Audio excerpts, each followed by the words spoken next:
downloaded those figures into the database yet? I'm trying, but the important files aren't falling into the right fields. Here, let me take a look at it.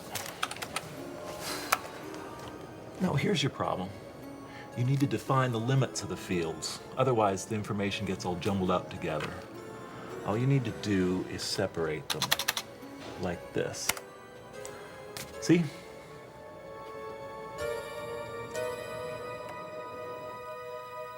Didn't it seem like he was invading her personal space? That looked a little too cozy. Do you really think so? Because it didn't seem like he was doing anything wrong to me. What do you think? Could this lead to a sexual harassment complaint?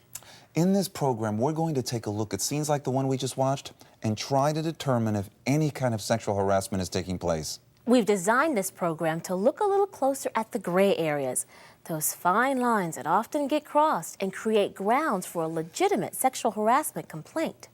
Is it sexual harassment? You make the call.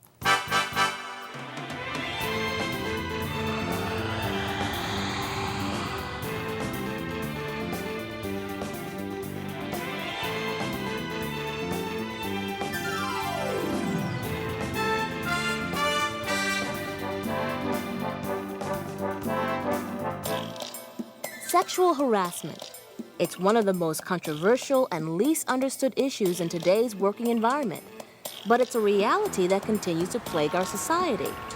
In 1 year alone, there were over 15,000 charges filed with the EEOC. Sexual harassment continues to fill our headlines and our courts. Yet there continues to be confusion about what exactly sexual harassment is and what it is not. It is rarely a clear-cut issue. Courts continue to litigate sexual harassment claims that fall into the many shades of gray. If we use this space for storage, it's going to free up this whole area over here. Yes, I think that'll work out good. Steve, I'm sorry to hear about you and Susan. Yeah. For what it's worth, I really think you deserve someone better. Well, thanks. Yeah. Another thing we need to consider is... I just meant that you need someone that can give you the things you need. You know, treat you right. Someone like me.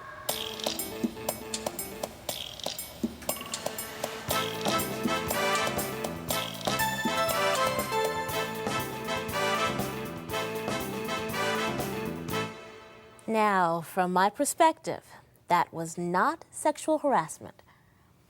Maybe, maybe not. But don't you think we need some more information, like the history of the relationship between these two? You mean like if they've dated or if she's come on to him before, things like that? Right. I mean, if he said no in the past, he shouldn't have to say it again. But what about the fact that she's being very subtle? She's only hinting that she wants to go out with him. I don't think being subtle gets you off the hook. And what about this? Let's say she's friends with his boss, and he thinks his job could be in jeopardy if he doesn't keep her happy. You mean if he thinks she has some kind of power over him? Interesting.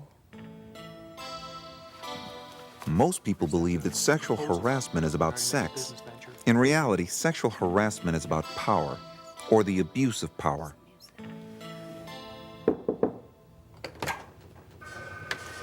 You wanted to see me, Mr. Walker? Hi, Mary. Come in. You can close the door if you want. Have a seat. Thank you. Oh, it's later than I thought. Look, it's already 5 o'clock.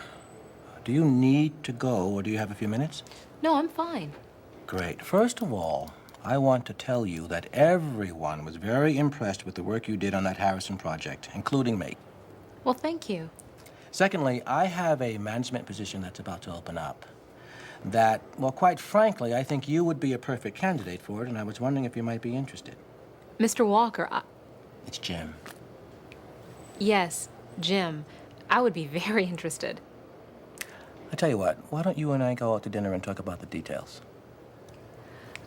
Well, I know a perfect place. We can discuss what the position entails, and if you're right for the job, who knows, maybe afterwards we can celebrate your promotion. Of course, there are a lot of specifics I have to go over with you before I make a final decision.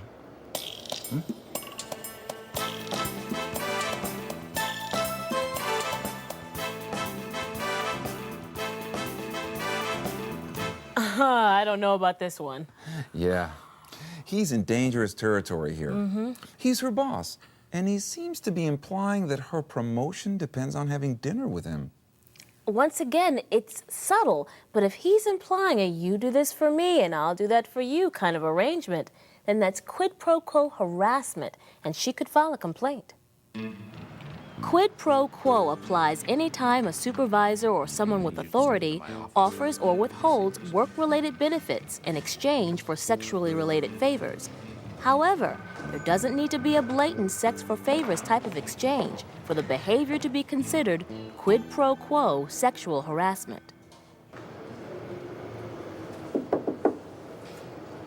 Hi. Come on in.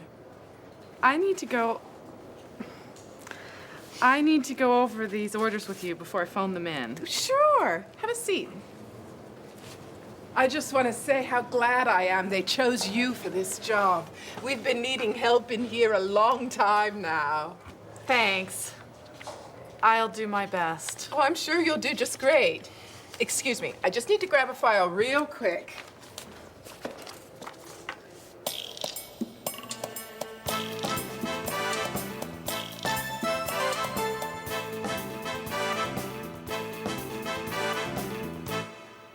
Okay, that woman is obviously very physical in how she relates to other people.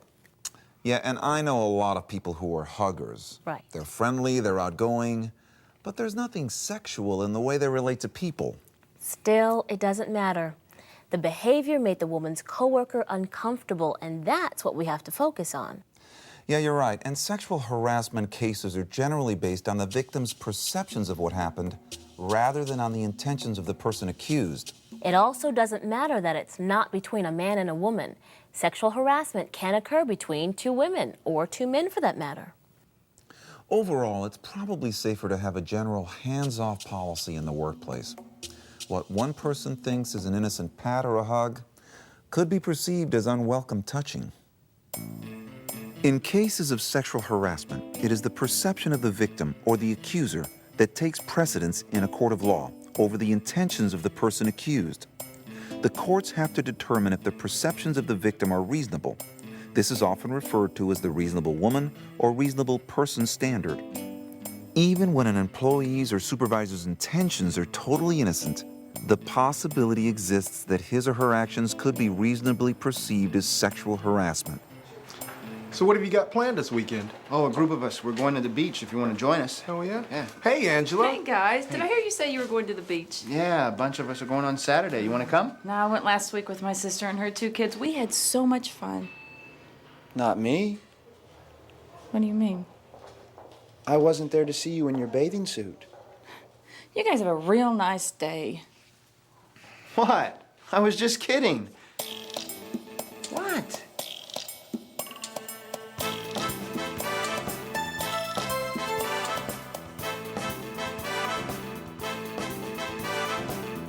Tacky. Well, but he was just kidding around. Well, it didn't seem like he meant anything by it. But his behavior could be perceived as creating a hostile work environment. True. His remarks were unwelcome, they were sexually oriented, and she seemed offended. And that creates a potentially uncomfortable working environment.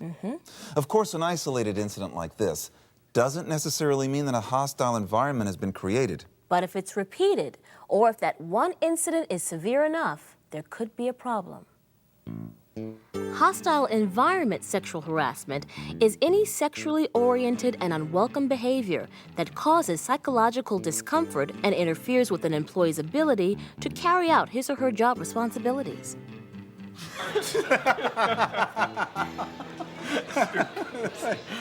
So then he says to her, well, what do you say, honey? It's a free ride. That's funny. That's really funny. Then there's this one about the secretary. She used to wear a fur coat every day to work. Yeah, and then she...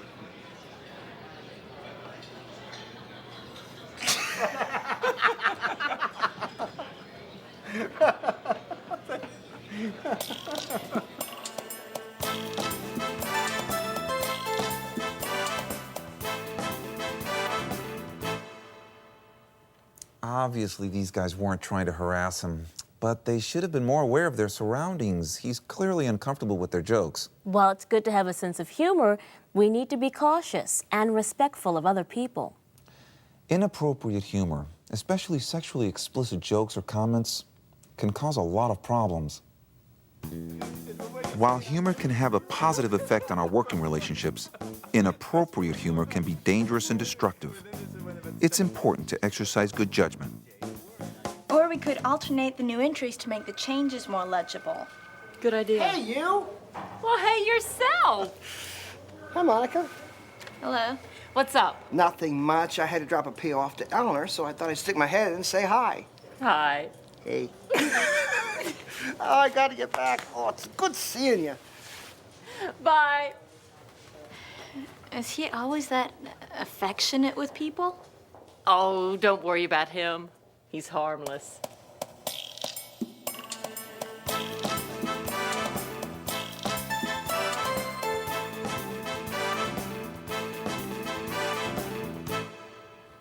So, here we have two close friends greeting each other, but I think I see a problem. What problem? The two people hugging didn't seem uncomfortable with each other. No, not them. It was the woman watching who seemed uncomfortable. You see, their actions created a hostile environment for her. Good point. In this situation, it's the perception of the third party that should be considered. Sexual harassment can occur when a third party is made uncomfortable by other people's behavior, even if the behavior is not directed at the third party. That's why it's important to remember that your behavior affects the people around you.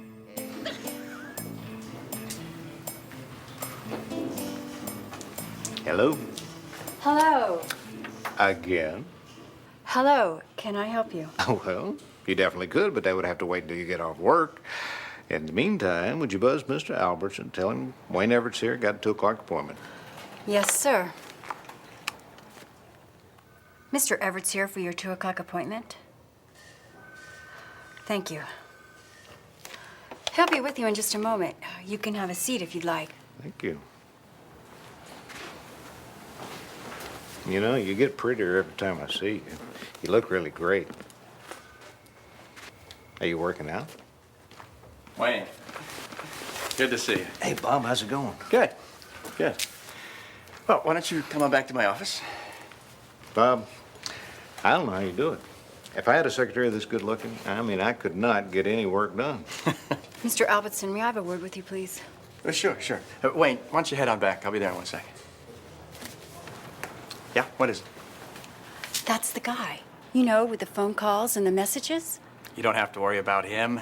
He's all talk.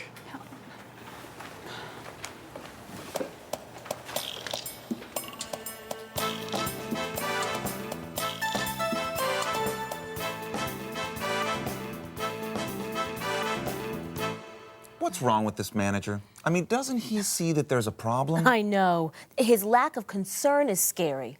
I don't think he realizes that his company may be liable if a sexual harassment complaint is filed. What the manager really needs to do is to take the situation seriously.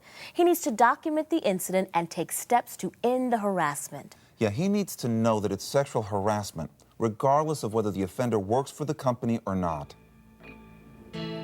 Sexual harassment doesn't have to involve someone from inside the company in order for a complaint to be made. Sexual harassment cases can involve customers, suppliers, and service people. And a company can become liable if anyone in authority is aware that an outside party is sexually harassing an employee and no actions are taken to stop it.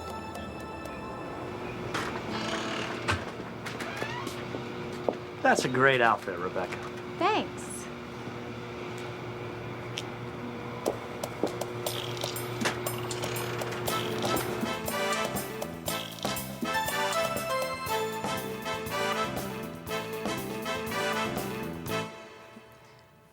This didn't strike me as harassment.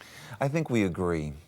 But what about her perceptions? I mean, what if she thinks it's harassment? That's a good point.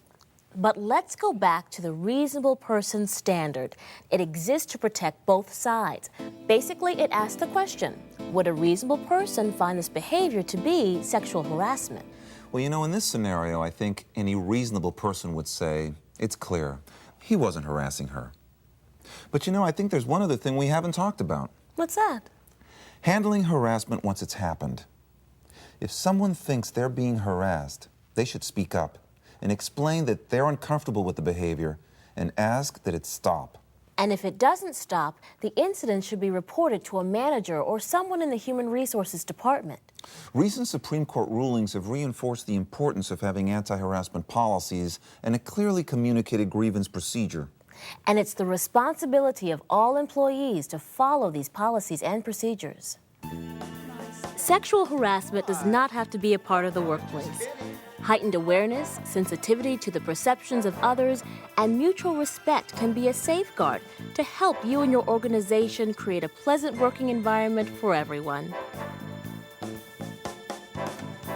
Sexual harassment doesn't have to be obvious to be a problem.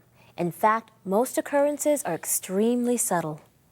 Any sexually related conduct that causes someone to feel uncomfortable or interferes with their ability to do their job could be considered sexual harassment.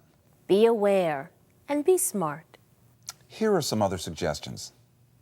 In terms of relationships, no never means yes or even maybe. It means no.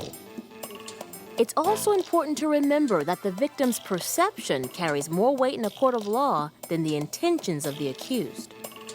Exercise caution and good judgment when using humor in the workplace. Inappropriate humor can be extremely harmful. It's also a good idea to avoid unnecessary physical contact or outward displays of affection while on the job.